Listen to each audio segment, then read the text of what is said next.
11 o'clock, around that time, my next guest tweeted out, "Buy the dip." Joining me now, financial analyst and YouTuber Kevin Paffrath. And Kevin, the Dow had just moved to down 600 points. NASDAQ was down 400 points. What motivated you to put out the signal at that very moment? We did come off the lows a little bit.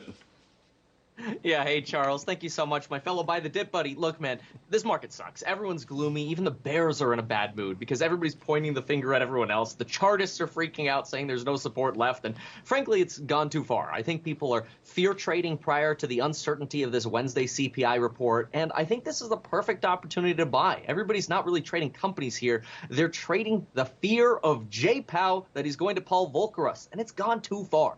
You know what's ironic about that? Somewhere in the future, I don't know when, every guest after guest after guest is going to come on and say what you just said. Yeah, people should have been buying that extreme fear, Charlie, but very few are saying to do that right now. So I appreciate you coming out saying that. Now, there's one stock that everyone's watching today. There was like two or three, but one of them happens to be Tesla for a variety of reasons, right? Bill Gates, he's got this huge short. They've got a feud going on.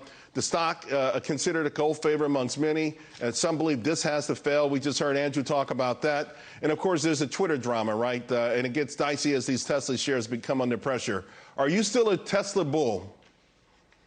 Yeah, absolutely. And look, just to your prior point, I do want to say I actually think we're probably in the depths of the recession right now, or we're pricing in the recession completely. So we're going to look back, like you said, in 6 months and go, oh, man, there was that gray bar. There was the recession. Oh, man, why weren't we buying there? Totally right. About Tesla, of course. And there are three big reasons for Tesla that you've really got to keep in mind. First of all, growth. It's likely to grow 50 to 60% this year, despite being probably us in a recession. This leaves Tesla with a peg of like 1.45. That's half of Apple's. That means you're paying twice as much for Apple for growth as you are in Tesla. Shopify is at like 5.3 on a PEG ratio. You're paying 3.6 as much for earnings growth at Shopify as you are at Tesla. Your only other choice are companies that are heavily in debt, like Dave & Buster's or the airlines, or a company like Etsy, but then you have to consider the consumer. See, the average consumer at Tesla has a household income of $146,000. They can get through this recession, and what do they get? They get a shorter wait time on their Tesla. Average Apple owner is an $80,000 average income or average household income. Walmart shoppers at $56K. These are the households that are really going to get hit, not the Tesla buyers. We still have so much excess demand, and you've got inexpensive growth here. On top of that, the third reason, margin growth happening on top of this growth. It's a phenomenal play. So you mentioned Apple. I did also see where this is another stock everyone's saying must break down here. But this is not one you would buy on a dip, right?